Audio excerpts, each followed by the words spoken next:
VALR builds Perpetuals on Hyperliquid, a first for any CEX. VALR, the largest crypto exchange in Africa by volume, has integrated Hyperliquid to power a new perpetual futures product, the first time a centralized exchange has built a trading product directly on the protocol.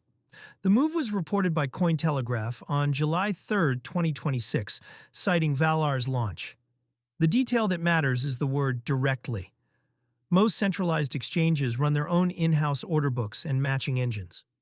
VALR is instead routing its perpetuals through Hyperliquid's on-chain infrastructure, giving its users access to that liquidity while keeping the familiar exchange front end.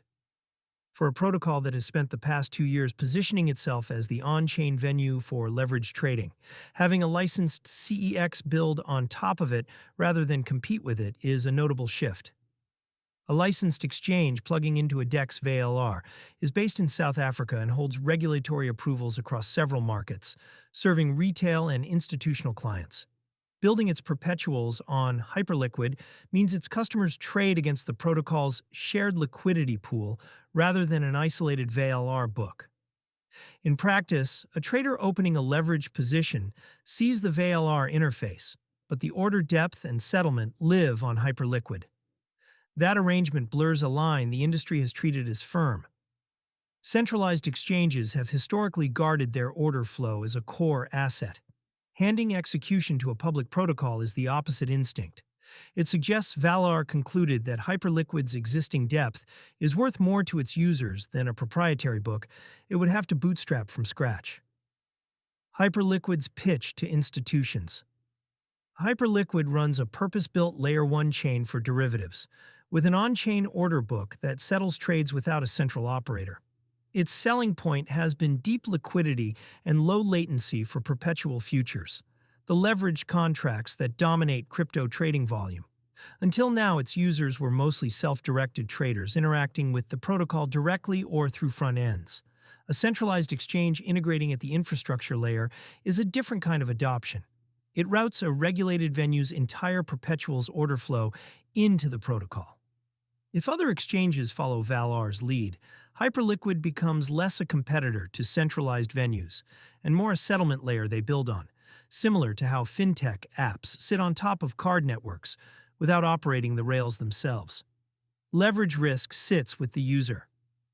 Perpetual futures let traders take positions many times larger than their collateral. That amplifies gains and losses in equal measure, and liquidations can wipe out a position in minutes during sharp moves. The venue changing underneath does not change that math. A 10x leverage long is a 10x leverage long, whether it settles on a private book or on Hyperliquid. Anyone weighing a new perpetuals product should treat the underlying leverage, not the branding, as the risk. Funding rates, liquidation thresholds, and collateral rules govern the outcome.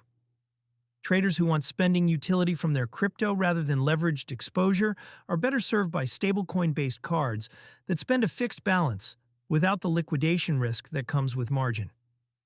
Timing against a recovering market. The launch lands as crypto majors post a broad bounce. As of July 3, 2026, Bitcoin traded near $61,014, up 2.6% on the day, with Ethereum at $1,694, up 5.8%, and Solana at $80.55, up 4.6%, per CoinMarketCap data in the day's market snapshot. Even so, the Fear and Greed Index sat at 22, firmly in fear territory, a reminder that sentiment has not caught up with the price move. Rising prices tend to pull trading volume and leverage back into the market, which is a favorable backdrop for a new perpetuals product. It also raises the stakes. Leverage positions opened into a relief rally can reverse hard if the fear reading proves right. VALR is launching into a market that is climbing but nervous. The broader signal is structural.